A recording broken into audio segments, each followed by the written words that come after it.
I drive a Ferrari 355 Cabriolet. What's up? I have a ridiculous house in the South Fork. I have every toy you can possibly imagine. And best of all, kids, I am liquid. So, now you know what's possible. Let me tell you what's required. All right, it's everybody's favorite segment here. Another edition of Life Advice. The email is lifeadvicerr@gmail.com. Okay. 6'3", 215. A fit but not jacked 205 before COVID. Working or getting back. Not going to pretend I'm a 10, but not going to deny I'm probably an 8, 8.5 on a good day. Not that that's how I think. No, it's just the first thing you said in the fucking email. Just hard to convey attractiveness succinctly via email without a pic, which be, not sending pics via mail. Honestly, guys are sending pics nonstop now to this address, which is kind of funny. We promise we will not use those. Although Cerruti was thinking about just starting up a bunch of burner dating sites with guys that email the show. But I was like, let's not do that. I'm just kidding. That's not what I'm going to do. All right. Anyway, 43, good education, professional degree and job. Made good money from my late 20s until recently when I started questioning the crazy hours I work at a job I don't love. I'm not one of those follow your bliss types who thinks that everyone should be doing their dream job. Someone has to take out the trash, and God bless them for it. But it matters to me that I do something I feel proud of beyond the money it pays. A couple months ago, I quit my job, budgeted for a year with a mix of savings, supplemental from part-time consulting, and taking time to get back into some things I enjoy that I used to be good at, like writing, while catching up on reading, putting together a plan for a consulting business. Is this me emailing? Anyway, putting together a consulting business. So the guy wants to open up a consulting business. It's the mix of what I used to do, plus some discount pro bono charitable work for causes. Companies I think deserve a leg up. If all goes well, I'll make 75% of what I made before, but working only 80% of the time and being 50% more satisfied. All right, so the guy's just banging out some ratios for us. At the same time, I'm reevaluating my personal life. Between college and my late 30s, I had 3 long-term relationships. 2 were about 3 years and 1 was 5 years, including 1 engagement that I broke off, and quite a few 6-weekers, as my friends and I call them, someone hot enough to keep your attention for 6 weeks, but not a long-term prospect. As I approached 40, I decided I was tired of the 6-weekers and wanted a long-term relationship, preferably leading to marriage. In retrospect, I wish I decided this 10 years earlier. I think what he's saying here, he's like, okay, in retrospect, I wish I decided this 10 years earlier. Again, as you said, our guy here is 43. Shout out to the 30-year-olds who are enjoying playing the field and think there are no trade-offs. All right, a little stern there. Maybe he didn't say, or hey, think about, I don't know. There's a wording here I'm not figuring out. Because as of now, I'm caught in an awkward age position where if I want to have multiple children, I really need to meet a woman who is in her early 30s at the latest. Okay.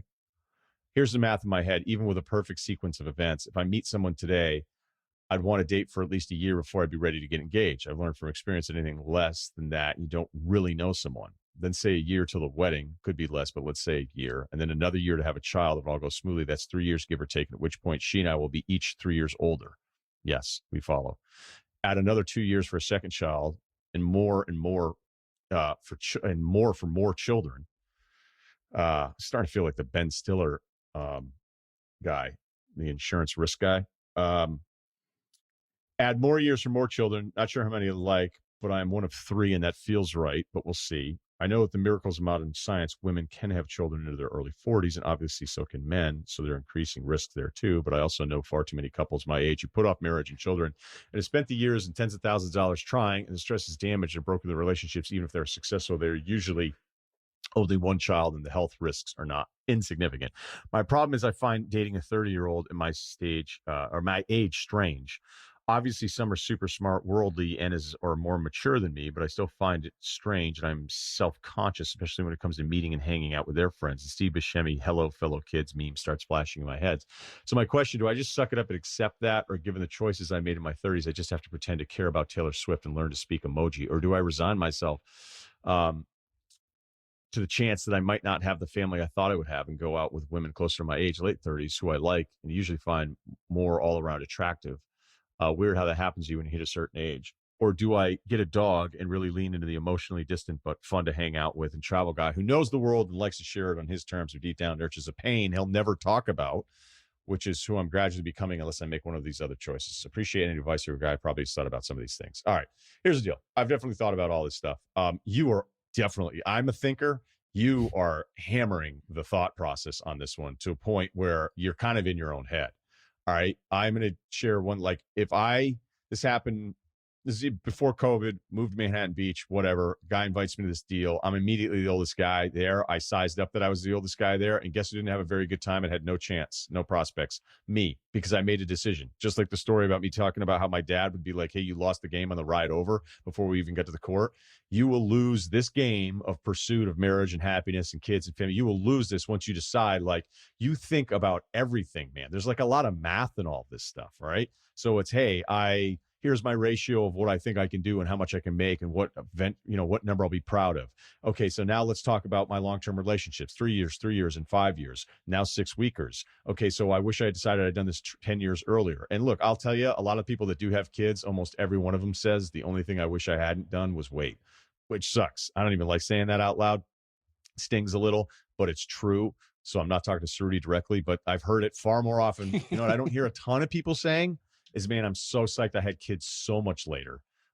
It's usually the other way around. So I feel for you on that one. But you have decided, like, as soon as you finish, you're clearly very smart and you think things out. But as soon as you start the sentence, you immediately counter that sentence. So it's like, hey, I could do this or this, but now here's all the problem. Again, I think it's a long cane poly, right? Ben Stiller's the risk management guy. I mean, this is what this reads like. So honestly, man, I think you're capable of pulling any of this stuff off. But, and I think you know that you're smart enough to know that you are making it harder on yourself than just kind of going with it. Because you know what's funny about that time I went out to this deal in Manhattan Beach when I'd first shown up to town, and I turned to the guy that invited me, and I was like, man, I'm so much fucking older than everybody here. And he was like, so? He's like, welcome to California. And I was like, yeah, I don't know. I'm just kind of like, this is pretty young, dude. He's like, who gives a shit? He's like, you don't have to say how old you are. And I was like, yeah, but I wouldn't want to be like a lie about my age guy. And the thing was, is he never thinks about any of this stuff. This guy that invited me to the thing, he's like, yeah, I'm older too. Whatever. Like, it's on. Let's go. Let's have a great time. And I'm thinking like, yeah, but why? So when you already have all these kind of mental hangups, like, you make it that much harder on yourself. Like, why can't you meet somebody who's 36 and have kids? I mean, yeah, you can bring up risks health-wise a little. I don't know what the numbers are, but is it so overwhelming that you're going out every night being like, okay, I can only factor in 30-year-olds because then by kid number 3, she's 36 and we're still in a safe window? I mean, this is a lot of overthinking. And honestly, this email, the way you present it, the overthinking is fucking you up as much as anything else is. It just is. And the only reason I know that is because I can do this kind of stuff too. Not to this level where I have all these alternative paths mapped out, and then I start to shoot down why every one of these paths also can't work. So I'd say the first thing you need to do is fucking relax. Just relax. All right. And I know that's easy to say because when you want a family, and it sounds like you really want a family, and look, like, at least you're a guy in this scenario. Imagine, and how much more women have to deal with the timeline of stuff and how much that sucks for them compared to how much it sucks for us. It's way worse for them. So I'm not going to give you I'm not going to say, yeah, give me option B. I'm going to tell you, you've got to relax, because actually I think it's going to be harder to get this right with all of this going on in your head. All right. Because you're going to meet that 30-year-old and you're going to go like, oh my God, she's got that one friend that's so annoying. And she talks about Taylor Swift. Oh, okay. So now what am I to do? Oh, I met this 37-year-old. Okay. But when I map it up, your kid 6 years, she's 40, I mean, imagine thinking about that stuff when you're ever meeting somebody who you could potentially spend some time with. And it seems like women do like you, right? It seems like women like you. It seems like you have a lot of options. So that's great. You gave yourself an 8.5. So be happy about the options. Be happy that you're not a guy emailing going, no one likes me ever, and I'm only going to have a dog, and that sucks. Think about that guy. How much it sucks for that guy who has none of the options that you say that you have. So feel better about that. Have a more open-minded attitude about this whole process, and relax. Kyle? Yeah, I mean, I've kind of stepped away from the thing where I'm like, I'm too young to be giving life advice to anybody. But I'm gonna say partly that and partly like, can you do like a straight up real dating site where there's like women that want families? Like, I don't know. I mean, maybe it seems a little eerie, but like a straight up like respected, like, what is it, eHarmony, or like with the old white guy with the white hair, that's eHarmony. He just seems like he brings people together. And I'm just wondering, like, I think that's the guy. I haven't seen those commercials in a long time, but he's got glasses in the suit. Because the eHarmony commercial host seems trustworthy and old, you feel like he's got his priorities. He has our priorities, right? It seems like Hitch. He seems like Hitch to me. You know what I mean? The Will Smith movie. It seems like he knows what's right for all of us. So I just think that maybe you could give that a whirl and like just look at women who are, in your age range, because you're such a fucking numbers guy, and just see if they're like interested in families now. And I think, maybe that would work. Have you tried that? If you're going to spend all your time, because if you're thinking you have to meet the person and then you have to spend a year before you know if you want to get married, and you're already mapped out into your second kid, you kind of don't have a ton of time. So, and the older you get, the more weird it's going to seem to you that they're younger. So maybe try like, putting your specifications in eHarmony. I don't know. Analytics. There you go. That one surprised me, Kyle. I did not expect eHarmony. That you're hypnotized by the old guy that hosts the eHarmony commercials. Seems like a great guy. I mean, he's 43. He's not 53. Like, I don't know. I've already said whatever I was going to say. So go ahead, Cerruti. No, I would be kind of worried, because if this guy, if he's like, okay, I want to date young 30-year-olds, right? Girls in their early 30s, just because I want to have a family. Like, are you actually going to be finding someone that you want to be with, or are you just checking off something on your list so that you can have a family? And then that's going to come back and potentially bite you in the ass later in life if you don't actually like the person you're with. And then the other problem is, if you end up not dating someone, or dating someone who's older, right, who's more close to your age, and you can't have kids, at least on your own, there's always the adoption option. Are you going to hold that against, like, there's always like a problem that you're pointing out with someone. Why don't you just let your life play out the way it's supposed to play out, And if that includes getting a dog at some point in your life and you're just kind of solo, then that's cool too. But I think with you putting all these expectations on what you have to do and what you should do, that might not even lead you to happiness. That's the irony in this whole situation. You know what I mean? So I would say, if you really want, because he seems open to all three of those options, even though he does want a family. But why can't you just see what's out there for you? If you meet a cool girl that's 32, that's great. If you meet a girl that's 40, that's great. And just see what happens in the next couple of years. Don't have such a stringent plan on it. Yeah, I mean, this sounds so simple, but like, how about the next person you really like? You just see where it goes. Yeah. And I know he's worried about like, then, the marriage, kids thing, and he's worried about the timetable, but just, I don't know, be happy. Try to be happy. That's first and foremost what's the most important thing. I think BS Pod had a promo code for eHarmony, by the way, now that I'm remembering. Okay. Promo code BS. I don't know if it's still active. Okay, then good. Then I think we nailed it. Is that true? That seems like a bad promo code. No, I think it was. I think they made me sign up a long time ago. They made me sign up. Somebody tried to get me to do that at ESPN. Remember that, Cerruti? Yeah. Yep.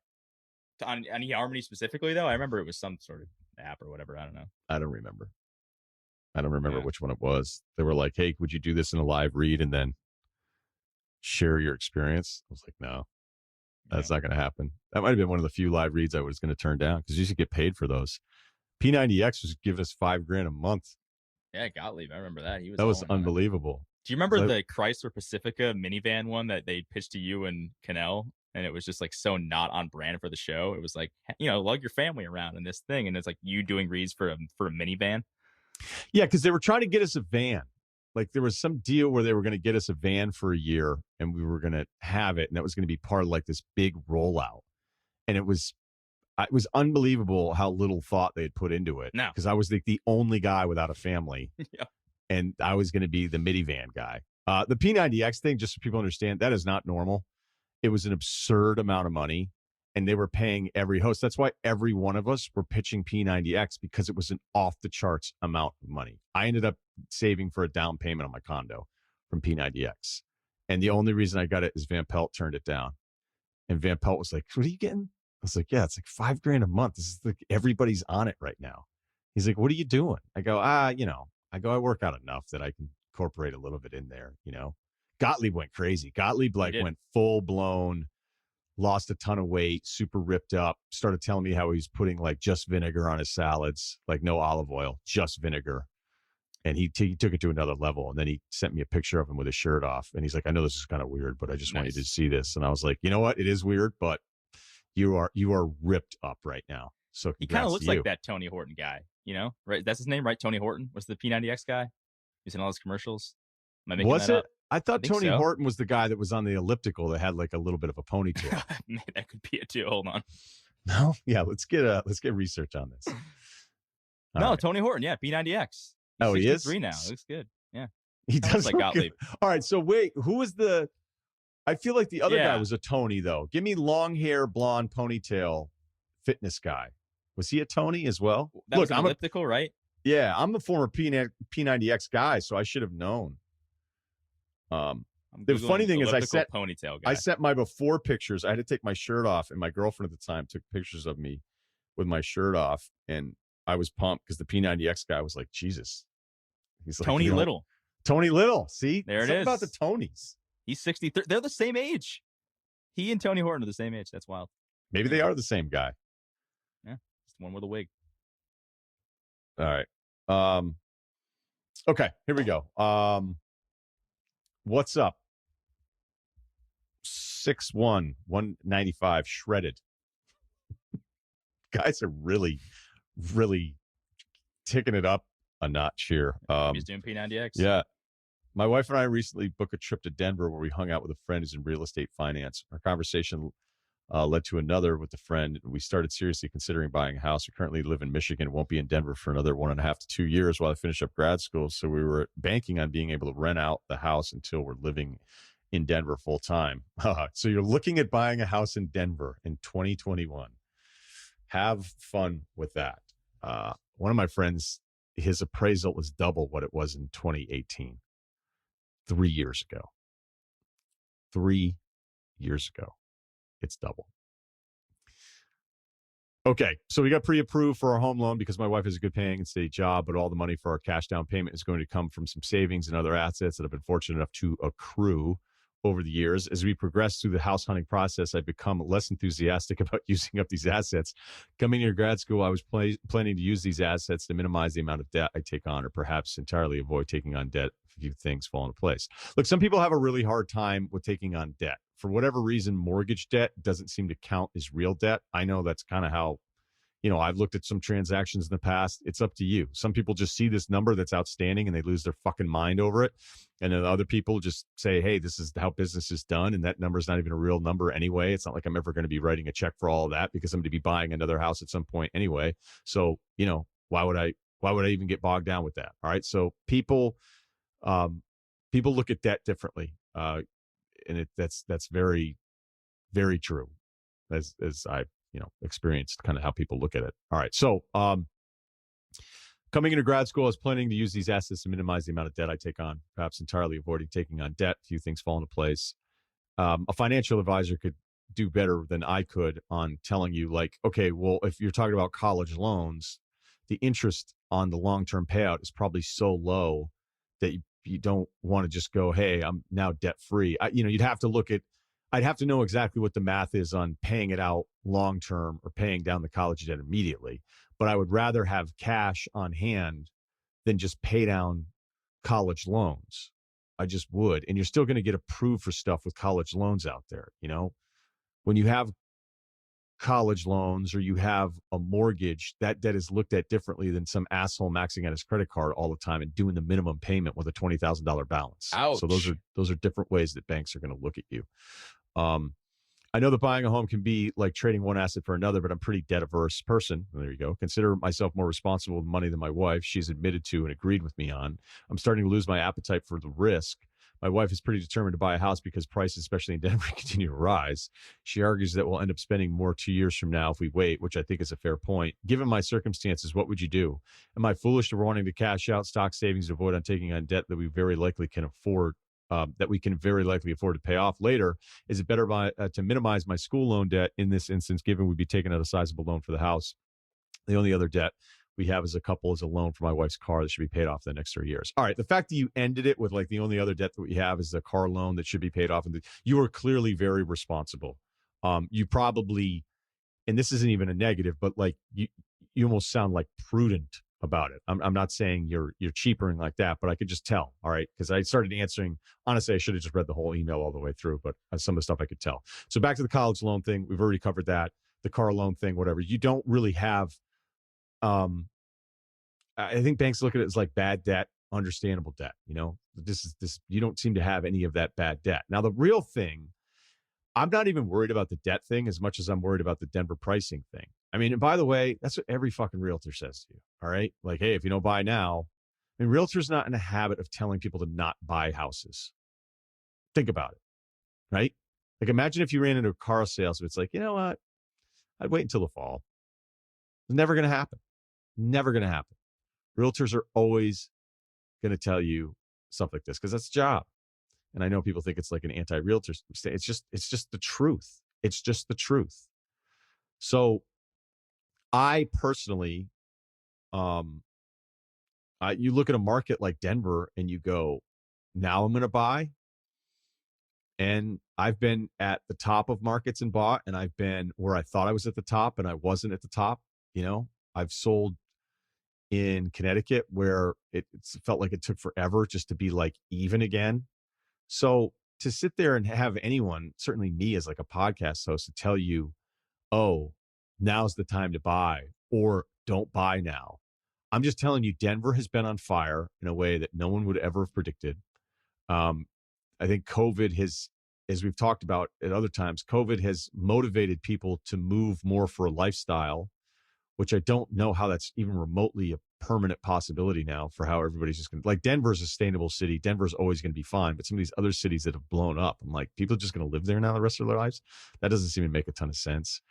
For me to say that there's some market real estate correction coming, it's coming. I don't know when it's coming. I don't know how these prices are sustainable. But then you have to start playing the game of like trying to middle it.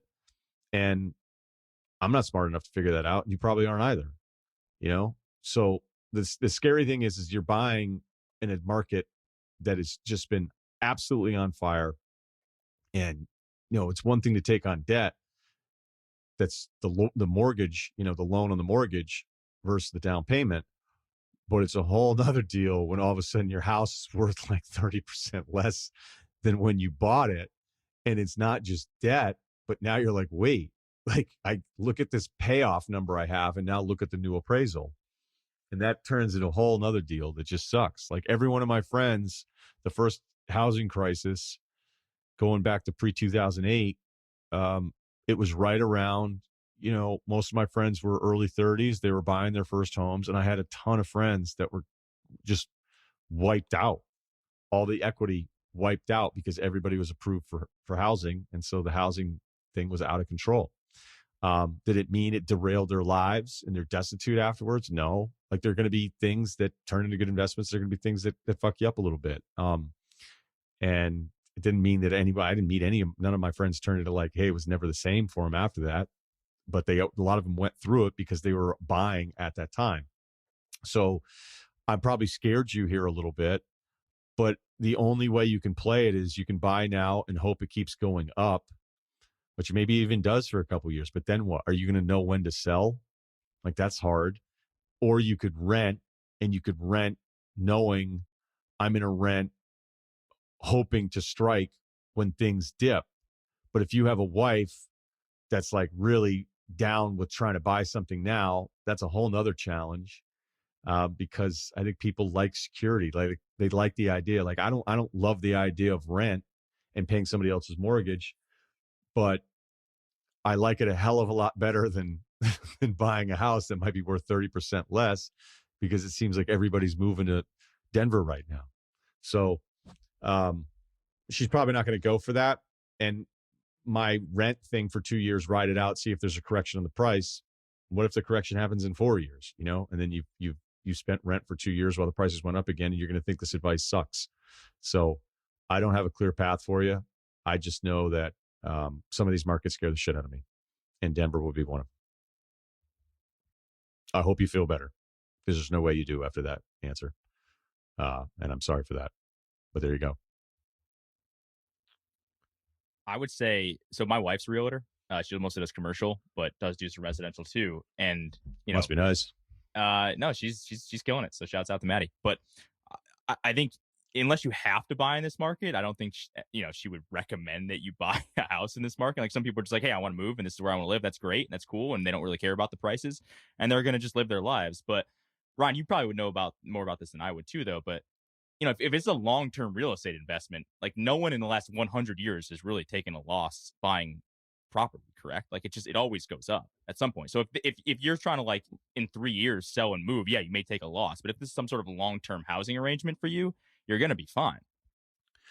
Yes, but I mean, that was kind of the primary argument prior to the housing crisis, that everybody's like, well, housing just goes up. And it's like, why? Like, well, just because it goes up. But it went up. It's up again now, though. forever. Like there was a housing crisis, and I know that was shitty. Obviously, I'm not trying to like. There's some areas though that were just.